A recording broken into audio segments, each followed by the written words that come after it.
নমস্কার, আমি ডক্টর দীনেশ বিশ্বাস। আজকে আমি আমাদের মুখে যে পক্ষাঘাত হয় সেই সম্পর্কে বলবো। মুখে পক্ষাঘাত বলতে যেটাকে আমরা ফেসিয়াল প্যারালাইজ বা বেলস পলিসি বলি। এটা হলে আমাদের যে মুখের মাসেলগুলো খুব কমজোর হয়ে যায়, উইক হয়ে যায়। আর এটা আমাদের মুখের একই সাইড হয়, একদিকে হয়, অন্যদিকে হয় না। হলে আমাদের যে পাশে হবে সেই পাশের যে মুখটা একটু মনে হচ্ছে একটু বাঁকা হয়ে যায়, উল্টো দিকে বাঁকা হয়ে যায়। মুখটা খুললে সেটা বোঝা যায়। আর এতে আমাদের যে চোখটা ওটাও খুলে থাকে, ওটা বন্ধ হয় না। এটা আমাদের যে চোখের কর্নিয়ায় রেটিনা হয়, তাতেও এতে অসুবিধা হতে পারে। আর যে মুখের মধ্যে যে জিভটা যে পাশে হয়, সেই জিভটায় কিন্তু অনেকটা অবাসপান থাকে, খেতে গেলেও সেখানে স্বাদটা বোঝা যায় না, খেতে অসুবিধা হয়। আর এই মুখের যে নার্ভটা, আমাদের যে মুখের যে মাসেলটাকে, চোখটাকে, কানটাকে যেটা আমাকে নিয়ন্ত্রণ, সেটা কিন্তু আমাদের কানের এই ভিতর দিয়েই কিন্তু মুখে আসে। যার জন্য এতে কানেও কিন্তু খুব এফেক্ট হয়। কানের মধ্যে আওয়াজ হতে পারে, কানে শোনায় কম দিতে পারে, কানে কম শুনতে পারে, বা কানের মধ্যে ব্যথা হতে পারে। আর এতে যেটা প্রবলেম সেটা হচ্ছে চোখ দিয়ে যখন চোখটা খোলা থাকে না, ওটা ড্রাইনেসও আসতে পারে। আর চোখে মধ্যে থেকে অনেক সময় জল পড়ে, সেটা বুঝতে পারে না। আর মুখের থেকে লালা পড়ে, সেটা অনেক সময় বোঝা যায় না। আর এর অনেক সারা কারণ থাকে, অনেকগুলো কারণ থাকে।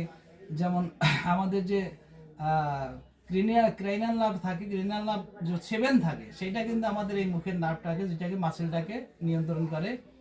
আর এইটা যখন কোনো ইনফ্লেশন বা কোনো ইনজুরি হয়, তখন কিন্তু আমাদের এই যে নার্ভটা থাকে সেটা কিন্তু ঠিকমতো কাজ করতে পারে না। আর যার জন্য এই পাশটা কিন্তু প্যারালাইজ হয়ে যায়। আর এটা একসঙ্গে একটা পাশেই খায়, আর সেই পাশটাই বেশি অসুবিধা হয়। এছাড়া এতে আরেকটা যেটা আছে, জেনিকুলেট গ্যাংলিয়া যেটা আছে নার্ভটা, সেটা আমাদের সেন্সরি নার্ভের থেকে আমাদের এই নার্ভের সঙ্গে যুক্ত থাকে। ওটাই যখন কোনো প্রবলেম হয়, ইনফ্লেশন হয়, ইঞ্জুরি হয়, তখনও কিন্তু আমাদের এই ফিজিক্যাল প্যারালাইজটা এই সাইডে হতে পারে। আর এটার যে হওয়ার কারণ সেটা মেনলি ভাইরাল ইনফেকশন। আর ভাইরাল স্পট যখন হয় তখন মুখে দানা দানা হয়, বিশেষ করে যে যা হারপিস জোস্টার থাকে বা হারপিস সিম্পলেক্স থাকে। এছাড়া যে আমাদের চিকেন পক্সটা হয়, এটার জন্য হতে পারে। বা আমাদের যেটা বিভিন্ন যে ইনফ্লুয়েঞ্জা ভাইরাস হবে, মিজেলস হয়, এর জন্য কিন্তু এগুলো অনেক সময় হতে পারে। আর এটা হওয়ার যে কারণ সেটা হচ্ছে মেনলি এটা বাচ্চাদের হয়। বাচ্চাদের কিন্তু এই ফিজিক্যাল প্যারালাইসিসটা খুব কম হয়, এটা বয়স্ক অ্যাডাল্টদের কিন্তু বেশি হয় এটা। আর এটা তাদেরই হয় যাদের ইমিউনো সিস্টেম উইক থাকে। ইমিউনো সিস্টেম উইক হলে কিন্তু ভাইরালগুলো তাদের ইনফেকশন করে। যেমন ডায়াবেটিসের যে রোগীগুলো থাকে, যাদের ডায়ালিসিস করা হয়, বা কোনো লিভারে কোনো প্রবলেম আছে, এইচআইভি যে রোগীগুলো আছে, এদের কিন্তু ইমিউনিটি খুব কম থাকে, তাদের কিন্তু এই ভাইরালগুলো বেশি ইনফেকশন করে। আর যার জন্য এই রোগগুলো তাদের হওয়ার সম্ভাবনা থাকে। এছাড়া যেমন কোল্ড কম্পোজার যখন হয়, কোল্ড থেকে যখন যখন অনেকে মোটর সাইকেল ঠান্ডার মধ্যে খুব বেগে আসে, আমরা বলি না হাওয়া লেগে গেছে, তো সেটা যদি আসে, কোনো ঠান্ডা হাওয়া লাগে বেশি করে, তাহলে কিন্তু এই নার্ভটায় সয়েলিং আসতে পারে। নার্ভটার যে অ্যাক্টিভিটি থাকে সেটা কম হয়ে যায়, যার জন্য কিন্তু ফিজিক্যাল প্যারালাইজ হতে পারে। তবে এইটা আরও এছাড়াও অনেক সারা কারণগুলো থাকে। যেমন আমাদের আরেকটা যে রামসি হান সিনড্রোম বলে একটা যেটা হয়, সেটা কিন্তু আমাদের এই যে চিকেন পক্সটা হয় এটার থেকে হয়। এটা হলে কানে হয়, এটা কানের মধ্যে বেশি ইফেক্টটা করে।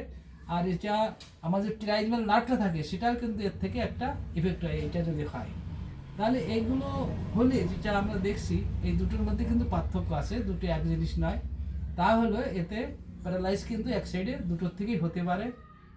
আর এটা যেটা আছে ব্রেনের মধ্যে যদি কোনো রকম আমাদের প্রবলেম হয়, যেমন টিউমার থাকে বা কোনো অর্গানে কোনো প্রবলেমের জন্য এর উপর ইফেক্ট করে, তাহলেও কিন্তু এই প্যারালাইসটা আমাদের হতে পারে।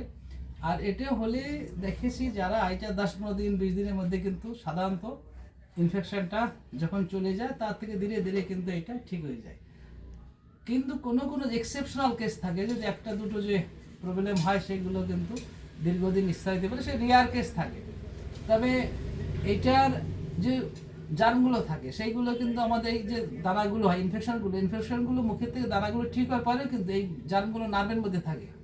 এই ইনফেকশনটা যে নার্ভের মধ্যে থেকে যায়, সেটার থেকে কিন্তু পরেও কিন্তু এই ফিজিক্যাল প্যারালাইসিসটা হতে পারে। তাহলে এইগুলোকে যদি আমরা প্রিভেনশন করতে চাই, তাহলে আমাদের ইমিউনিটিকে ধ্যান দিতে হবে। খাদ্য খাবারটা যেটা আমরা খাই সেদিকে ধ্যান দিয়ে ইমিউনিটিকে যদি মজবুত করা হয় তাহলে কিন্তু এই প্যারালাইসিসটা হওয়ার সম্ভাবনা অনেক কম থাকে।